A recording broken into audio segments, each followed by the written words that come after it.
샬롬, 주님의 평강이 사랑하는 성도님들의 삶에 가득하시기를 간절히 빕니다. 오늘은 고린도 후서 6장 말씀을 함께 살펴보도록 하겠습니다.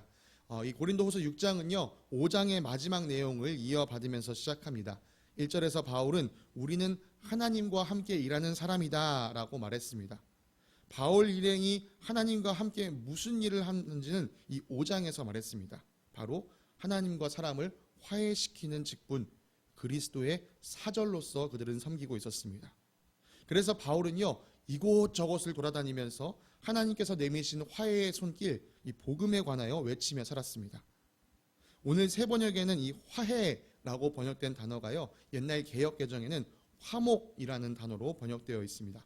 화해하다, 화목하게 하다, 깨어진 둘 사이를 다시 세운다라는 뜻을 지닌 이 단어는요 이 바울이 쓴 서신, 이 로마서와 이 고린도 후서에만 등장하는 단어입니다. 우리의 범죄함으로 인하여 하나님과 우리의 사이가 깨어졌습니다. 이 관계가 깨어진 이유는 누구에게 있습니까? 죄를 저지른 우리 사람에게 있습니다.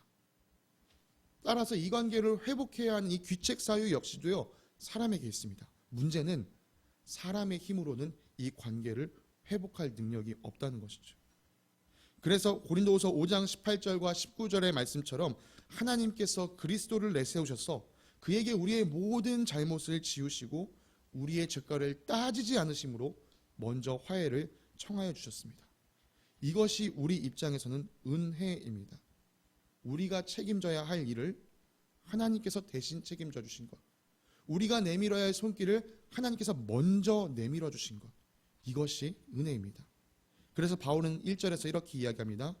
하나님의 은혜를 헛되이 받지 않도록 하십시오. 그리고 이 은혜를 헛되이 받지 말라는 것을 이 이사야서 49장 8절의 말씀을 통해서 더욱더 강화시켜 줍니다. 바울이 인용한 이 이사야서 말씀이 담겨있는 이 부분의 맥락을 살펴보면요. 이 말씀은 이 여호와의 종의 역할, 여호와의 종이 어떤 이 역할을 하고 또 어떤 사역을 하는지 그 사역의 결과로 주어지는 초점, 그 사역의 결과로 주어지는 것, 거기에 초점을 맞춘 본문이라는 것을 우리가 알 수 있습니다. 즉 그리스도께서 이루신 사역의 결과로서 주어지는 은혜, 곧 구원을 예언하는 말씀이었던 것이죠. 바울은 오래전 이 이사야 말씀을 이제 이루어졌다, 이사야의 말씀이 오래전에 기록되어 있던 이사야의 말씀이 이제는 이루어졌다라고 선포합니다. 보십시오, 지금이야말로 은혜의 때요, 지금이야말로 구원의 날입니다. 이렇게 바울은요 그리스도께서 이루신 일을 선포하는 사절로서 하나님과 함께 일하는 사람이었습니다. 그래서 바울은 자신이 섬기는 이 일에 어떤 흠도 잡히지 않으려고 모든 일을 신중하게 했습니다. 그것을 사절에서는 이렇게 표현합니다. 우리는 무슨 일에서나 하나님의 일꾼답게 처신합니다. 여러분 한번 상상해 보시기 바랍니다. 내가 여행객으로서 다른 나라에 방문한 것과 내가 외교관으로서 다른 나라에 방문한 것은요 아주 다릅니다. 여행객이 실수하면 그 사람의 실수 때문에 한국 사람은 저래서 안 돼 이렇게 나라가 욕을 먹을 수도 있겠지만 결국 그것은 한 사람의 실수로 치부될 뿐입니다. 그러나 만약 외교관이 어떤 잘못을 했다, 실수를 저질렀다, 이것은 큰 위기죠. 최근에도 그런 뉴스들을 여러분들 접하신 적이 있을 겁니다. 한 나라를 대표하는 사람이기 때문에 그 사람은 말 한마디, 행동거지 하나하나를 조심스럽게 합니다. 한 나라의 외교관도 이러할진데 하물며 하나님의 나라의 일을 맡고 있는 이 바울이 얼마나 조심스럽게 행동했겠습니까? 바울은 매사에 자신이 맡은 직무, 곧 하나님과 사람을 화목하게 하는 일을 이루기 위해 신경을 곤두세우고 집중하여서 애를 썼습니다. 문제는 그가 선포하는 복음, 이 복음을요 세상이 호의롭게 받아들이지 않는다는 점이었습니다. 여러분 아시는 것처럼 이 복음의 주인공이신 그리스도 역시 이 세상에서 갖은 박해와 고난을 당하셨습니다. 또 이 복음을 전하는 사람들 역시 그리스도와 같이 갖은 고난을 겪었었죠. 4절 이하에 기록된 것처럼 환난과 궁핍과 곤경과 매맞음과 옥에 갇힘과 난동과 수고와 잠을 자지 못함과 굶주림을 겪으면서 바울 일행은 복음을 전했습니다. 여러분 만약에 여러분이 복음을 전하는 일 때문에 방금 읽어드린 이 일들 중에 하나라도 겪게 된다면 계속해서 복음을 전하고 싶으시겠습니까? 저도 이 질문을 써놓고 저 스스로에게 물어봤습니다. 와, 준호야, 너가 이 중에 하나라도 당한다면 너 계속 복음 잘 전할 수 있겠니? 솔직히 말씀드리면 저도 이런 일 하나 겪으면 마음이 낙심될 것 같다라는 생각이 들었습니다. 바울이 하나님 일꾼답게 처신했다는 말은요, 이런 일들을 숱하게 당하면서도 사람들이 하나님과 화목해질 수만 있다면 내가 이런 일을 기꺼이 감수하겠어 라는 마음으로 이 일을 감당했다는 것입니다. 바울은요, 또 바울 일행은요, 이런 일을 당하고 겪으면서도 6절 이하와 같이 순결과 지식과 인내와 친절과 성령의 감화와 거짓 없는 사랑과 진리의 말씀과 하나님의 능력으로 맡겨진 일을 묵묵히 감당했습니다.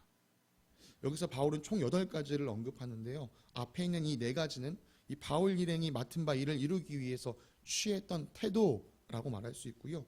그 뒤에 있는 4가지는 이 일을 이루기에 바울 일행이 의지했던 이 힘의 원천이라고 볼 수 있습니다.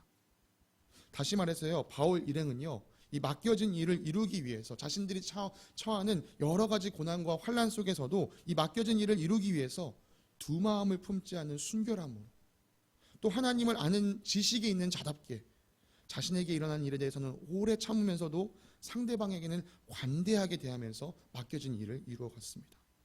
여러분, 이 어려운 상황에서 이런 태도를 취할 수 있는 것이요, 결코 쉬운 일이 아닙니다. 그래서 바울은요, 하나님으로부터 오는 힘을 의지했던 것입니다.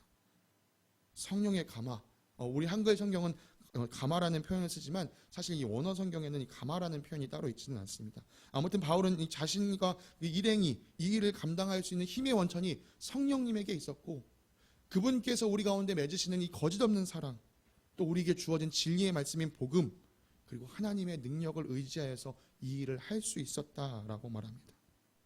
네, 하나님과 사람을 화해시키는 일은요, 우리 사람의 힘으로는 감당할 수 있는 일이 아닙니다.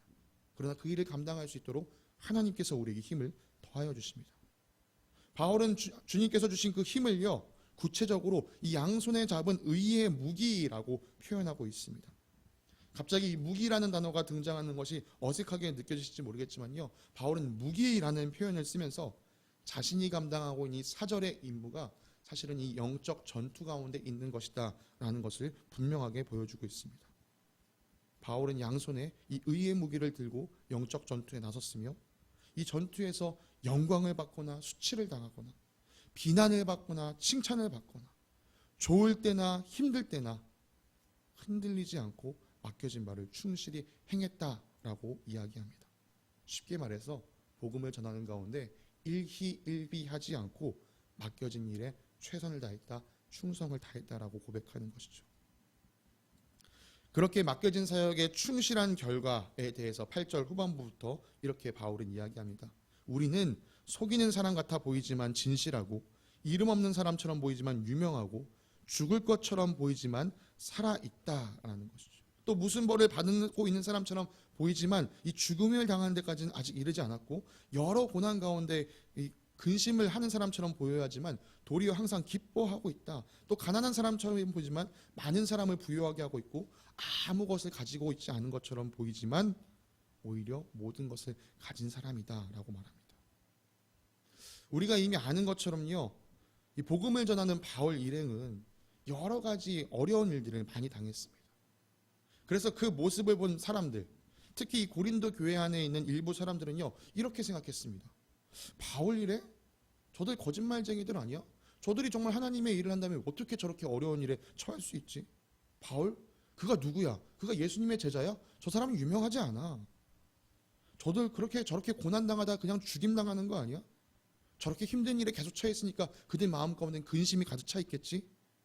하나님께서 함께 하신다면 어떻게 저렇게 거짓처럼 하루살이처럼 겨우겨우 연명하며 살아갈 수 있는 거지? 저 사람들 정말 하나님의 일을 하는 거 맞아? 네, 겉으로 보이는 바울 일행의 모습을 보면요, 사람들은 그렇게 생각할 수 있습니다. 그러나 바울은 이 눈에 보이는 현상이 전부가 아니다라고 얘기해 줍니다. 제가 예전에 들었던 어떤 설교에서 이런 표현을 했던 것이 기억납니다. 기독교의 진리는 역설적이다. 예수님은 죽임당하셨지만 다시 살아나셨고, 지는 것처럼 보였지만 승리하셨다. 네, 이 복음을 받아들이고 지키는 우리의 신앙 역시요, 이 세상의 눈으로는 잘 이해되지 않습니다. 왜냐하면 이 믿음을 지키고 산다는 것이 세상의 관점에서는 불필요한 고난, 불필요한 일을 자처하는 것처럼 보이기 때문이죠. 세상은요, 믿는 자가 겪는 고난과 역경을 바라보면서 저들의 결말은 저것처럼 비참할 거야 라고 예상합니다. 그런데 놀랍게도 하나님을 향한 믿음은 지는 것 같다가도 마침내 승리합니다. 그래서 또 혹자는 기독교를 이렇게 이야기합니다. 기독교는 역전하는 신앙이다. 여러분, 이러한 역전도요, 우리의 힘으로 이룰 수 있는 것이 아닙니다. 주님께서 이루어주시는 것이죠.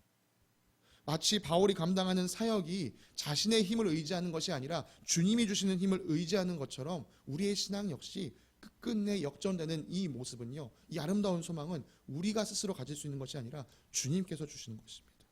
우리의 믿음은요, 이 역전 드라마의 결말을 보면서 한 걸음 한 걸음 나아가는 것이죠. 바울은 고린도 교인들이 보지 못하고 있던 진실을 알려주면서요, 고린도 교인들에게 몇 가지 간청을 하고 있습니다. 11절 이하의 내용입니다. 고린도 사람 여러분, 대부분 바울은요, 편지에서 누군가를 부를 때 형제여 이렇게 부릅니다. 그런데 여기서는 형제여가 아니라 고린도 사람들아 이렇게 부르고 있습니다. 바울이 이렇게 부르는 경우가 종종 성경에 등장하는데요, 그때마다 대부분의 바울의 감정은 좀 격양되어 있습니다. 13절 내용을 보시면 아시겠지만 이 타이르듯이 이 고린도 교인들에게 말하는 것으로 보아 지금 바울은 참 답답한 심정으로 고린도 교인들에게 이야기하고 있는 것이죠. 11절에서 바울은 자신은 당신들을 향하여, 그러니까 고린도 교인들을 향하여 마음을 넓혀 놓았다라고 말합니다. 이것은 관용적인 표현으로서 내가 당신께 마음을 열고 있어요, 난 당신을 향한 애정이 있어요 라는 것을 보여주는 표현입니다. 고린도 교회를 향하여, 고린도 교인들을 향하여 바울의 마음이 활짝 열려있는 반면 바울을 향한 고린도 교인들의 마음은 옹졸하다라고 표현되어 있습니다. 그것은 바울 일행이 잘못해서 만든 결과가 아니고요, 고린도 교인들이 스스로 바울을 의심하면서 자처한 일이었습니다. 그래서 바울은요, 이 답답한 심정을 가지고 간절하게 부탁합니다. 우리가 여러분을 향해 마음을 활짝 열고 있는 것처럼 제발 여러분도 우리를 향해 마음을 활짝 열어주십시오. 여러분, 이 간청은요, 이 7장 초반에서 다시 한번 나타납니다. 그리고 14절부터 바울은 고린도 교인들에게 또 다른 간청을 합니다. 사실 24절부터 나타나는 간청은요, 앞선 내용을 생각하면 좀 급작스럽게 나타나는 내용이기도 합니다. 갑자기 왜 바울이 이런 간청을 하다가 이런 간청으로 넘어가는 걸까? 여러분, 근데 지난번 제가 2장 설교를 하면서 말씀드린 것이 있었는데요, 오늘 우리가 읽고 있는 이 이야기는요, 사실 이 마케도니아 이야기 사이에 기록되어 있는 긴 이야기입니다. 2장 13절에 보시면 바울이 내가 그래서 마케도니아, 디도를 빨리 만나고 싶어서 마케도니아로 갔다라는 얘기를 했고, 이제 7장 전반부에 가면 나 그래서 마케도니아 가서 어떤 일이 있었다라는 이야기를 합니다. 그 사이에 있는 긴 이야기에 지금 마무리 지점에 와 있는 것이죠. 그러니까 이 간청이 좀 급작스럽게 나타나긴 했지만 그렇게 급작스럽게 표현해야 할 만큼 바울은 고린도 교인들에게 꼭 이 말을 해야 했다라고 우리가 살펴볼 수 있습니다. 6장 14절부터 시작되는 간청은요, 거룩하라라는 간청이었습니다. 여러분, 우리는 거룩이라는 단어를 들을 때 뭔가 깨끗하고 성스럽고 신비한 것을 떠올리긴 하는데요, 그것이 아주 틀렸다고는 할 수는 없습니다. 그러나 거룩이 가지고 있는 기본적인 의미는요, 구별입니다. 다른 것과 섞이지 않은 상태를 말하죠. 바울은 여러 가지 비교를 해줬습니다. 정의와 불의, 빛과 어둠, 그리스도와 벨리알, 이 벨리알은 악마의 이름인데요, 이렇게 절대로 연합할 수 없는 것들을 이야기하면서 한 가지를 이야기했습니다. 믿는 자와 믿지 않는 자. 여러분, 믿는 사람과 믿지 않는 사람은 함께 멍에를 질 수 없습니다. 그런데 어떤 사람들은요, 이제 이 말을 오해해서 그럼 믿지 않는 사람들과는 함께 직장에서 일도 하지 말라는 거냐, 믿지 않는 사람들과는 상종도 하지 말라는 거냐, 이렇게 오해하기도 하는데요, 그것은 옳은 표현이 아닙니다. 우리에게 요구하는 거룩은요, 이 극단적인 분리가 아닙니다. 만약 그 극단적인 분리가 우리에게 요구된 것이었다면 우리도 저 어떤 종교처럼 산속에 들어가서 교회를 져야 했을 거고요. 교회가 아니라 수도원을 만들어야 했을 것입니다. 그럼 믿는 자와 믿지 않는 자가 멍에를 함께 지지 못해야 될, 멍에를 함께 지지 않아야 할 이유에 대해서 바울은 15절에서 이렇게 얘기합니다. 믿는 자와 믿지 않는 자가 함께 차지할 몫이 없다. 그리고 이어서 믿는 우리는 16절에 기록된 것처럼 하나님의 성전이다 라고 이야기합니다. 바울은 이 고린도전서에서 이 믿는 자들의 공동체 그리고 성도 한 사람 한 사람이 하나님을 모시고 있는 성전이라고 표현한 바 있습니다. 하나님을 모시고 있기 때문에 당연히 하나님을 섬기는 자들, 하나님을 섬기는 공동체인 것이죠. 다시 말해서 여기서 말하고 있는 이 멍에를 함께 진다는 얘기는요, 우리는 하나님을 믿는 자로서 하나님을 섬기는 자들이고 저들은 하나님을 믿지 않고 우상을 섬기는 자들, 그래서 우리가 같은 것을 섬길 수 없다라고 이야기하는 것입니다.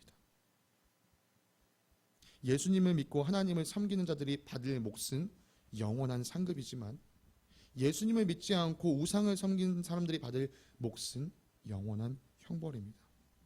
따라서 믿는 고린도 교인들과 믿지 않는 고린도 사람들이 함께 멍에를 질 수 없습니다. 그렇다면 믿는 자들은 누구와 함께 멍에를 메어야 할까요? 당연히 함께 예수님을 믿는 자들과 멍에를 메어야 합니다. 여러분 어떤 멍에를 메어야겠습니까? 마태복음에 있는 그리스도의 멍에를 메어야 합니다. 여러분 마태복음에 보면요, 예수님은 이 율법의 무거운 짐을 지고 있는 유대인들을 향해서 수고하고 무거운 짐진 자들아 다 내게로 와라, 내가 너희를 쉬게 하리라 라고 말씀하시면서 그냥 짐을 놓고 쉬어라가 아니라 내 멍에를 메라 라고 말씀해 주셨습니다. 근데 우리가 메야 할 멍에는 바로 이 그리스도 예수의 멍에입니다. 바울은 이 그리스도의 멍에 안에 함께 있는 사람들을 향하여 구약 말씀을 인용하여서 그들이 하나님의 백성이 되었다는 약속이 있다라는 사실을 분명하게 보여주고 그 약속을 가진 자로서 구별된 삶을 살아야 한다라는 이야기로 마무리 지어주고 있습니다. 오늘 6장은 그렇게 마무리되지만 사실 이 이야기는요 7장 1절에서 최종적으로 마무리가 됩니다. 이 이야기를 결론 끝에 바울은 이렇게 간청하며 이야기를 마무리 짓습니다. 여러분 가지고 계신 성경 7장 1절을 함께 좀 보도록 하겠습니다. 제가 읽어드리겠습니다. 그러므로 사랑하는 여러분, 우리에게 이러한 약속, 즉 하나님의 백성이 되고 자녀가 되어서 그 나라를 상속받는 약속, 그 약속이 있으니 육과 영의 모든 더러움에서 떠나서 자신을 깨끗하게 하며 하나님을 두려워하는 가운데 온전히 거룩하게 됩시다. 고린도후서의 6장 말씀을 좀 정리하도록 하겠습니다. 바울은 하나님과 사람 사이를 화목하게 하는 복음을 전하는 하나님의 일꾼으로서 그 일에 합당한 사람답게 행동했습니다. 복음을 전하다가 환난과 어려움을 많이 겪었지만 진실함과 인내와 친절함을 잃지 않고 주님이 주시는 힘을 의지해서 끝까지 그 일을 감당했습니다. 물론 이 자리에 있는 그 누구보다도 바울의 이 모습을 닮아야 할 사람은 바로 저 자신이라고 생각합니다. 이 복음을 전하는 일을 하다가 어려움을 겪게 된다고 할지라도 이 진실함과 인내와 친절함을 잃지 않아야 한다. 저는 이 말씀을 묵상하면서 저 스스로에게 그것을 계속 되뇌었습니다. 그러나 저뿐만이 아니라 사실 이곳에 계신 모든 분들 역시 세상에서 그리스도의 사절로 살아가기 위해서는 이 복음을 전하는 일에 어떠한 일을 만난다 할지라도 여러분 진실함과 인내와 친절함을 잃지 않으시길 바랍니다. 이것이 우리의 힘으로 되지 않기 때문에 우리는 끊임없이 하나님을 의지하고 하나님 앞에 하나님의 능력을 구해야 합니다.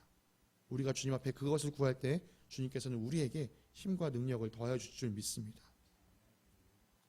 복음 전도자로서의 모습을 갖추기 전에 더 기본적으로 우리에게 준비되어야 할 삶의 모습은 바로 성도로서의 거룩함입니다. 바울의 가르침처럼요, 우리는 살아계신 하나님의 성전입니다. 여러분 각 사람의 몸이 하나님의 성전이며 우리 공동체가 하나님의 성전입니다. 그러므로 우리는요 거룩해야 합니다. 나는 금이나 은, 돌이나 나무로 만든 우상에 절하지 않으니 나는 하나님만을 섬기는 사람이 맞아. 여러분 이렇게 스스로 속이지 마십시오.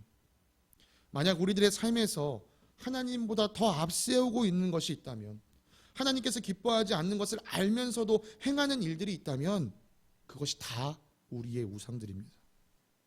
참 하나님을 섬기는 거룩한 자가 되기 위해서 여러분 로마서 12절에 있는 말씀 12장에 있는 말씀처럼요. 하나님의 선하시고 기뻐하시고 완전한 뜻이 무엇인지를 분별하면서 우리의 몸을 거룩한 산 제물로 바치시기 바랍니다. 우리 겨자씨 교회 성도 한 사람 한 사람이 그렇게 주님 앞에 주님이 보시기에 향기로운 제물의 삶을 사는 사람들, 거룩한 산 제물이 된 사람들이 되기를 간절히 소망합니다. 여러분 말씀을 기억하시면서 이 시간 함께 부르실 찬송은 내가 주인 삼은이라는 찬양입니다. 제가 카톡에 올려드렸는데요. 카톡에 있는 보를 참고하셔서 우리 함께 이 찬양 주님 앞에 올려드리도록 하겠습니다. 내가 주인 삼은 모든 건 내려놓고 내 주 대신 주님 앞에 나가 우리 함께 우리 마음을 담아서 주님 앞에 이 찬양 올려드리겠습니다. 내가 주인 삼은 모든 건 내려놓고 내 주 되신 주 앞에 나가 내가 사랑했던 모든 건 내려놓고 주님만 사랑해. 내가 주인 삼은 모든 건 내려놓고 내 주 되신 주 앞에 나가 내가 사랑했던 모든 건 내려놓고 주님만 사랑해. 주 사랑 거친 풍랑에도 깊은 바다처럼 나를 잠잠케 해. 주 사랑 내 영혼의 반석 그 사랑 위에 서리. 사랑의 하나님 아버지 감사합니다. 오늘도 말씀을 통하여 복음의 큰 은혜를 받은 자의 삶이 어떠해야 하는지를 가르쳐 주시니 감사합니다. 주님, 우리의 삶이 주님 앞에 거룩한 백성, 거룩한 자녀로 세워지기를 간절히 소망합니다. 또 우리가 주님의 자녀이자 백성으로서 우리가 받은 이 크고 놀라운 은혜를 세상 가운데 전하는 삶을 살기를 간절히 소망합니다. 거룩함을 유지하기 위해 우리에게 하나님의 약속이 있다는 소망을 더욱 분명히 볼 수 있는 믿음의 눈을 허락하여 주시고 또 어떠한 상황 속에서도 변치 않는 주님의 사랑을 바라보면서 주님의 일꾼으로 세워지기 위하여 주님의 능력을 구하고 그것을 얻는 저희들 되게 하여 주시옵소서. 오늘도 우리에게 그런 은혜를 주실 주님께 감사드리며 거룩하신 우리 주 예수 그리스도의 이름으로 기도드립니다. 아멘.